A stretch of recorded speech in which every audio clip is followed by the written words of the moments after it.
Hello and welcome. आपको hydro power plant के बारे में आज पूरा लेक्चर मेरा चलेगा। इसमें आईटीआई एवं डिप्लोमा लेवल तक के लगभग सभी बातों को बताने का प्रयास करेंगे हम। चलिए देखते हैं, स्टार्ट करते हैं कि हाइड्रो पावर प्लांट में कौन कौन से इंपॉर्टेंट तथ्य होते हैं।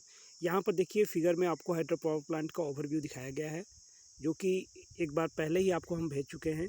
यहाँ पर पानी का कुछ रिसोर्स दिखाया गया है कि पानी को इकट्ठा किया गया है डैम के माध्यम से, और ये डैम का पानी हमारे टरबाइन पर आता है और ये टरबाइन रोटेट करेगा और इस टरबाइन से ही कपल्ड है अल्टरनेटर, और ये अल्टरनेटर भी रोटेट करेगा, जिसके कारण यहाँ पर हमको इलेक्ट्रिसिटी प्रोड्यूस हो जाएगी। ये इसका ओवरव्यू है एक तरह से।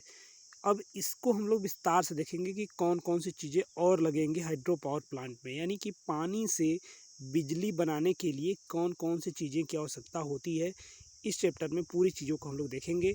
इसमें इम्पोर्टेंट है आपके लिए reservoir, dam, trash rack, forebay, surge tank, penstock, spillway, turbine, power house, इन सब के बारे में हम लोग क्रम से देखेंगे। आइए स्टार्ट करते हैं। हाइड्रो पावर प्लांट के बारे में देखिए, इंट्रोडक्शन में दिखाया गया है कि जल विद्युत शक्ति का उत्पादन नदियों तथा झीलों से स्वच्छ पानी से बहाव से किया जाता है। इसके अंतर्गत पानी को उच्च स्थान पर एकत्रित किया जाता है तथा इसकी स्थितिज ऊर्जा पानी को नीचे की ओर बहाया जाता है, जिसके कारण स्थितिज ऊर्जा गतिज ऊर्जा में परिवर्तित हो जाती है। स्टूडेंट ध्यान दीजिएगा, अगर कोई वाटर है, मान लिया वाटर है, अगर हम यहाँ पर उसको एक बांध बना देंगे तो पानी यहाँ पर इसकी ऊंचाई बढ़ जाएगी, ये ऊंचाई बढ़ जाएगी, यानी कि जो वाटर था वो वाटर अब काफ़ी ऊपर लेवल में आ गया, यानी स्थिर पानी हो जाएगा। तो इस स्थितिज ऊर्जा पानी की, यही बोला जा रहा है कि पानी की स्थितिज ऊर्जा, पानी है, पानी को हमने डैम बना दिया, रोक दिया, यानी बांध बनाकर, तो पानी काफ़ी ऊंचाई तक में स्थिर हो जाएगा। तो ये हो गई पानी की स्थितिज ऊर्जा। और उस स्थितिज ऊर्जा को अगर बीच में कहीं होल छोड़ के यहाँ पर होल बना देंगे हम, ताकि पानी निकले, तो अब पानी अगर निकलेगा तो उस पानी की स्थितिज ऊर्जा को हम लोग गतिज ऊर्जा में परिवर्तन करेंगे। तो हाइड्रो पावर प्लांट के लिए ये बहुत इंपॉर्टेंट है कि पानी की स्थितिज ऊर्जा, यहाँ पर पानी है आपका, ये पानी की स्थितिज ऊर्जा को हम लोग इधर गतिज ऊर्जा में परिवर्तित करेंगे, और इस गतिज ऊर्जा, जो पानी की गतिज ऊर्जा होगी, उसको हम लोग टरबाइन पर रोटेट कराएंगे, जिसके कारण से टरबाइन हमारी घूमेगी और बिजली का उत्पादन होगा। ठीक, अब यहाँ पर दिखाया गया है कि जो हमारे हाइड्रो प्लांट की जो बिजली उत्पादन होती है वो कितना होता है, लगभग 20%। ये दिखाया गया है कि 20% जो बिजली को उत्पादन करते हैं हम लोग, ये हाइड्रो पावर प्लांट से करते हैं। और पानी के बारे में जो विज्ञान की वह शाखा जिसमें वर्षा तथा वर्षा के जल अपवाह का अध्ययन किया जाता है, जल विज्ञान कहलाता है। और ये सब जो अध्ययन हम लोग कर रहे हैं वो जल विज्ञान के अंतर्गत आता है। ठीक, जल विद्युत संयंत्रों का वर्गीकरण, इसको हम लोग कितने वर्गीकरण में कर रहे हैं, कौन कौन से टाइप हैं इसके, उसको देख रहे हैं। इसको हम लोगों ने 3 टाइप से बांटा हुआ है: उपलब्ध जल शीर्ष के आधार पर, लोड के आधार पर, और थर्ड है जल की उपलब्ध मात्रा के आधार पर। उपलब्ध जल शीर्ष के आधार पर, शीर्ष का मतलब ये है कि ऊंचाई कितनी है। किसी का कहीं पर आप देखे होंगे कि पानी कुछ हमारे कम ही ऊंचाई से गिर रहा है इधर से ही, और कहीं होता है कि बहुत ज़्यादा झील वील हमारी ऊंची होती है, तो यहाँ से पानी गिरता है, झरना वरना जिससे होता है। तो ये जल शीर्ष के आधार पर होती है। तो अगर पानी का ऊंचाई कम है तो वहाँ के लिए हम लोग डिज़ाइन कैसे बनाएंगे, अगर पानी की ऊंचाई ज़्यादा है तो वहाँ के लिए कैसे डिज़ाइन बनाएंगे। इसमें एक चीज़ इंपॉर्टेंट है, ये इसमें सबसे ज़्यादा इंपॉर्टेंट, अगर लो हेड ऊंचाई है तो यहाँ के लिए जो हम लोग टरबाइन इस्तेमाल करते हैं वो सबसे ज़्यादा इंपॉर्टेंट है। जैसे यहाँ पर लिखा भी गया है लो हेड के लिए, तो लो हेड के लिए आपको कपलान टरबाइन याद करनी है। मीडियम हेड के लिए आपको याद कर लेना है फ्रांसिस टरबाइन। ये हमारा मोस्ट इम्पॉर्टेंट है कि लो हेड में कौन सा टरबाइन यूज करते हैं, और ये 30 मीटर से कम होती है, और जो मीडियम हेड में इस्तेमाल करते हैं वो 30 मीटर से 100 मीटर के मध्य होती है। ये इम्पॉर्टेंट है। ठीक, तो शीर्ष के आधार पर पानी कितना ऊंचा है कितना नीचे है, इसके आधार पर हम लोगों ने बांटा हुआ है। वैसे ही हाई हेड प्लांट भी होगा, अभी लो हेड प्लांट हो गया, high head plant, medium head हो गया, तो हाई हेड में हमको इस्तेमाल जानना है कि कौन सा हमारा टरबाइन इस्तेमाल करते हैं। तो इसके लिए इम्पॉर्टेंट है आपका पेल्टन व्हील टरबाइन हम लोग इस्तेमाल करते हैं, ये मोस्ट इम्पॉर्टेंट है। और यहाँ पर दिखाया भी गया है कि 100 मीटर से अधिक अगर जिसकी ऊँचाई, जैसे मान लिया कि ये मेरी ऊँचाई लगभग 30 मीटर तक ही है, तो ये हमारा लो हेड अंतर्गत आएगा, लो हेड प्लांट के अंतर्गत आएगा। अगर इस बांध की ऊंचाई जो है हमारी लगभग हमने कर दिया है 30 से 100 मीटर, तो ये मेरा मीडियम हेड के अंतर्गत आ जाएगा। वहीं अगर प्लांट की ऊंचाई हमने 100-150 मीटर से लगभग अधिक कर दी तो ये मेरा हाई हेड प्लांट के अंतर्गत आएगा। इस चीज़ का ध्यान देना है। और इसमें इम्पॉर्टेंट यही है कि इसमें कौन सा टरबाइन यूज होगा, इसमें पेल्टन व्हील टरबाइन यूज होगा। ठीक, अब लोड के आधार पर देखते हैं तो लोड हमने आपको पहले ही बताया है कि बेस लोड और पीक लोड 2 प्रकार के लोड होते हैं। तो बेस लोड प्लांट हमारा टरबाइन कैसे होता है? बेस लोड प्लांट का मतलब ये होता है कि जब लोड होता है, जब लोड एक तरह से एक समान है दिन भर का, तो उस समय जो प्लांट चलता है उसको हम लोग बेस लोड प्लांट बोलते हैं। और बताया गया था कि सुबह के टाइम 6 से 8 और शाम के टाइम 6 से 8 लगभग लोड कुछ ज़्यादा वेरी करता है। तो उस टाइम पर अगर कोई प्लांट आपको चलाया जाता है सिर्फ उसी 2 घंटे या 4 घंटे के लिए, तो उसको हम लोग पीक लोड प्लांट बोलते हैं। बेस लोड प्लांट लगभग दिन भर ये हमेशा चलता रहता है, और पीक लोड प्लांट जो होती है वो जब लोड बढ़ जाती है तभी चलाया जाता है, अन्यथा हमेशा इसको चलाया नहीं जाता है। अब देखिए, जल की उपलब्ध मात्रा के आधार पर बताया गया है कि जल की मात्रा कितनी है। अब कहीं पानी ज़्यादा होता है, कहीं कम होता है। तो अपवाह नदी तालाब रहित, यानी कि इसमें तालाब इकट्ठा नहीं है, सिर्फ नदी है बह रही है, वहाँ पर हम लोग अगर पानी उसका इस्तेमाल कर रहे हैं तब। अगर यहाँ पर दिखाया गया तालाब सहित, यानी कि पानी को अब हमने इकट्ठा कर लिया है। तो पानी भी तो हमारे पास नहर में, देखिए नहर में पानी जो होता है वो बहता रहता है। अगर वही पानी ऊंचाई से गिरे तो उसको हम लोग टरबाइन पे चलाकर बिजली का उत्पादन कर सकते हैं। और वहीं सोचिए, अगर पानी को हम लोग तालाब के रूप में इकट्ठा कर लेते हैं, जैसे डैम वगैरह होता है, तो उसको भी अगर हम लोग गिराएं टरबाइन पर, तब पर भी बिजली का उत्पादन कर सकते हैं। तो ये उसके तरीके हैं।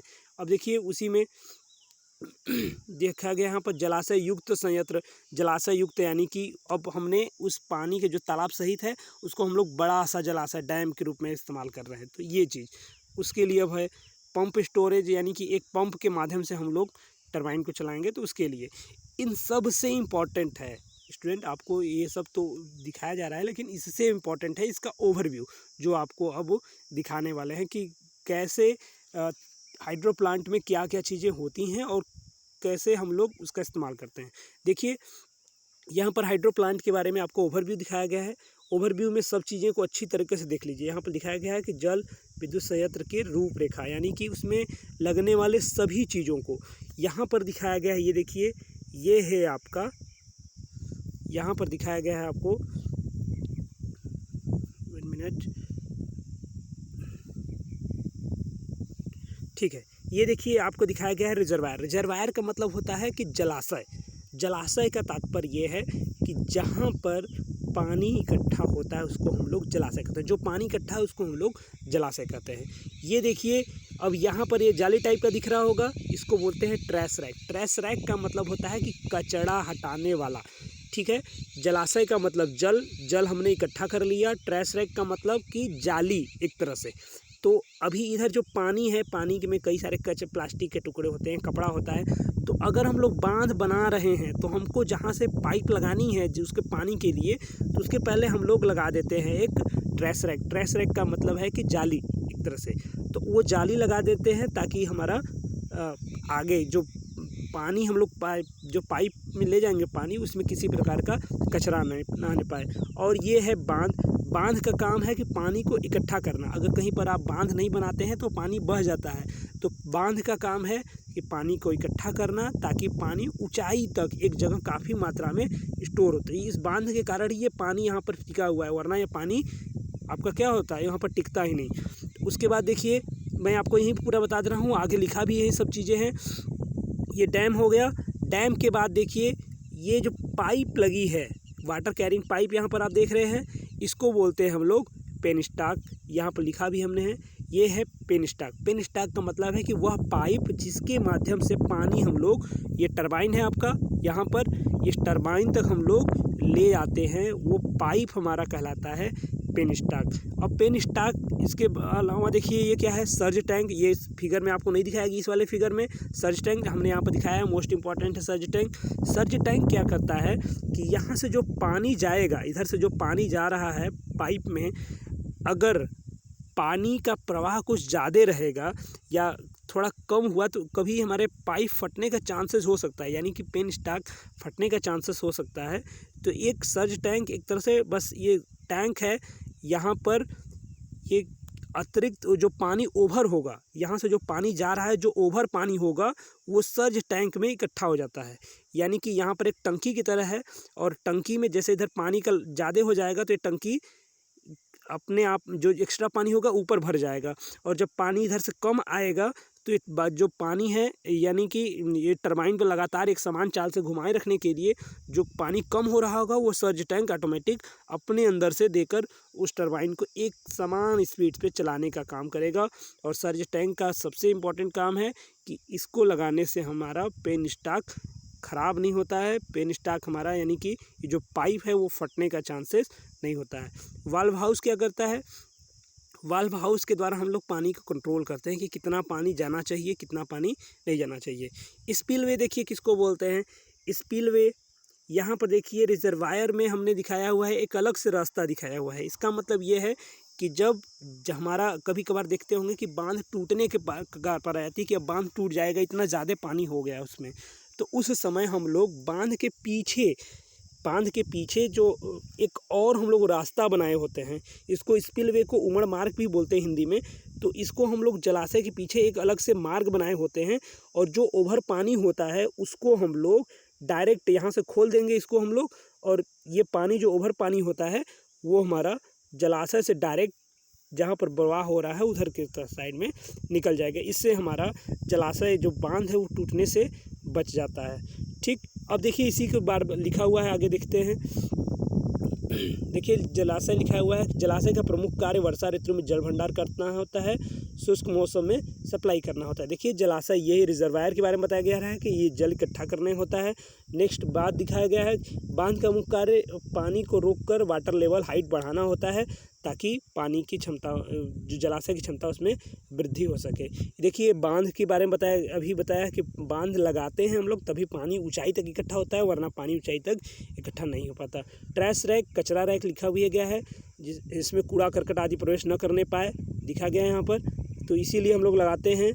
ठीक, फोरवे अग्रतर खाड़ी, फोरवे देखिए नहीं दिखाया गया इसमें।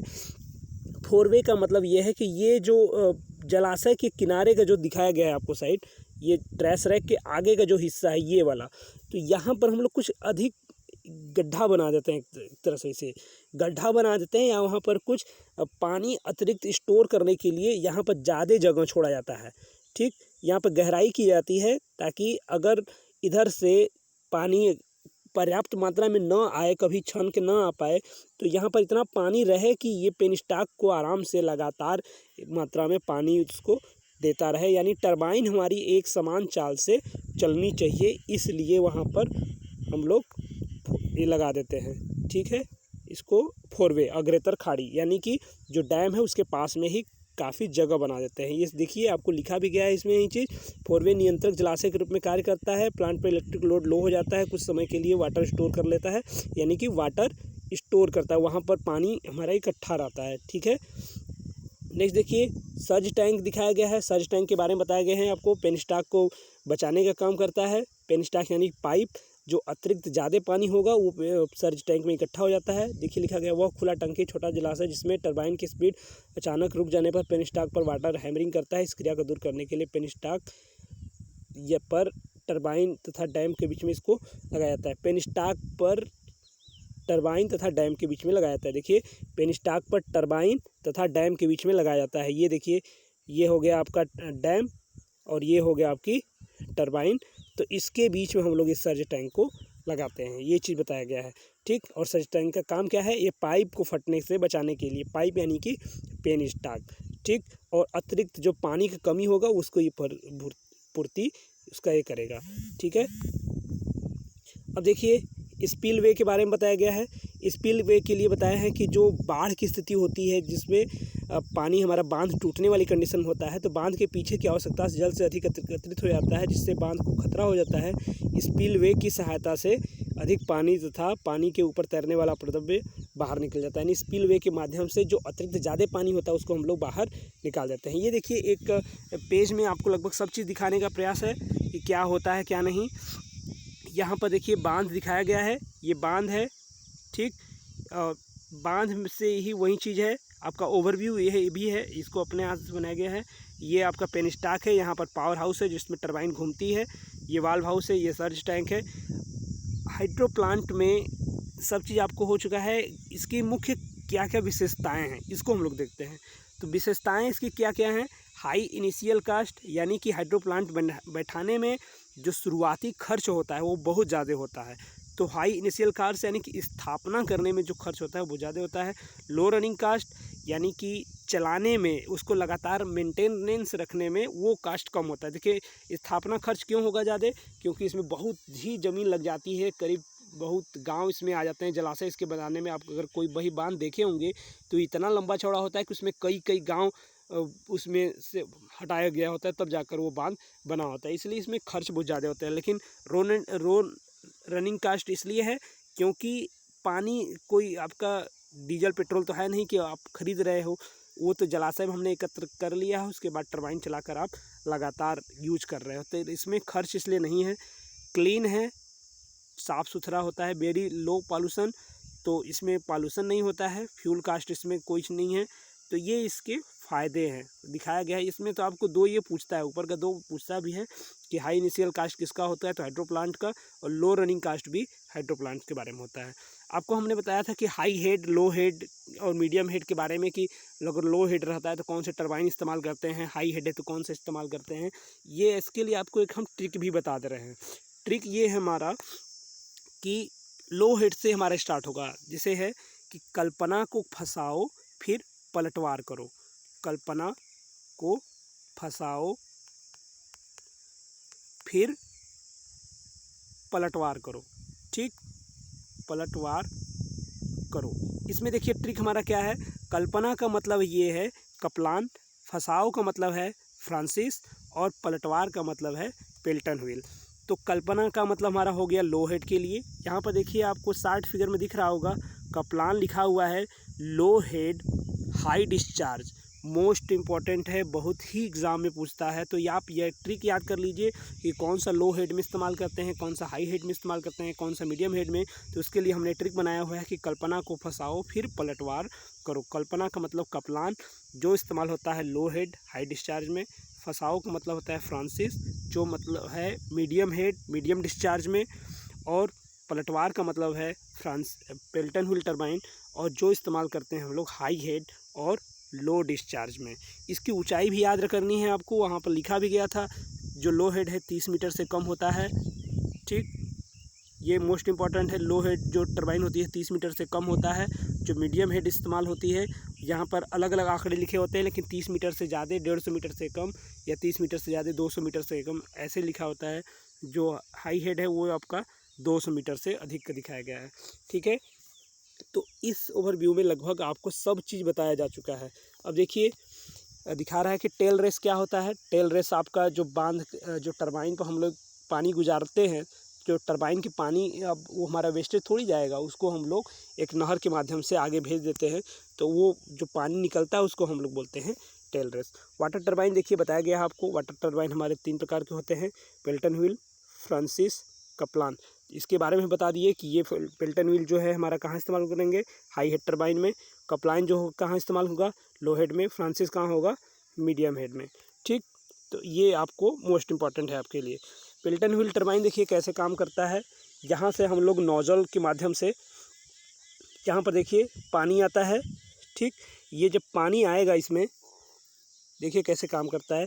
ये पानी जब इस पर गिरेगा, तो ये कटोरी है इसकी, और ये इस पर जब पानी गिरेगा तो ये इस साइड में से रोटेट करेगा, ठीक। और ये ऐसे रोटेट करते करते ये पानी गिरता जाएगा और रोटेट करता जाएगा, जिसके माध्यम से ये इसी डायरेक्शन में घूमने लगेगा। और इसी के पीछे हमारा अल्टरनेटर कपल्ड होता है, और अल्टरनेटर भी घूमता है, जिसके कारण से बिजली का उत्पादन हम लोग कर लेते हैं। यहाँ पर ब्रेकिंग जेट लगाया गया है। ब्रेकिंग जेट का मतलब ये है कि अगर इसकी टरबाइन की स्पीड को हमको कम करना हुआ, तो यहाँ से हम लोग अतिरिक्त पानी इस पर छोड़ते हैं, और पानी जिससे छोड़ेंगे जिसके कारण से इसकी स्पीड कुछ कम हो जाएगी। और यहाँ पर भी नोजल लगाया गया है। नोजल के माध्यम से भी हम लोग स्पीड को कंट्रोल कर लेते हैं, जिससे इस टरबाइन की गति को हम लोग अपने हिसाब से कंट्रोल कर सकते हैं। तो ये पेल्टन व्हील टरबाइन को दिखाया गया है। ऐसे ही देखिए आपको दिखाया गया है यहाँ पर दिखाया गया है आपको, इसके बारे में पूरा फिगर है। ठीक वही चीज़ यहाँ पर दिखाया गया है आपको फ्रांसिस टरबाइन के बारे में। फ्रांसिस टरबाइन पर भी सेम वही चीज़ होता है, बस इसको हम लोग देखिए जहाँ मीडियम हेड और मीडियम डिस्चार्ज के लिए इस्तेमाल करते हैं। मोस्ट इंपॉर्टेंट याद कर लीजिएगा। कप्लान टरबाइन देखिए यहाँ पर लिखा गया है लो प्रेशर लो हेड के लिए इस्तेमाल करते हैं, 30 मीटर से कम होती है। ठीक है स्टूडेंट, तो ये चैप्टर आपका कंप्लीट हो गया। उम्मीद करता हूँ कि आपको पूरा समझ में आ गया होगा। Thank you.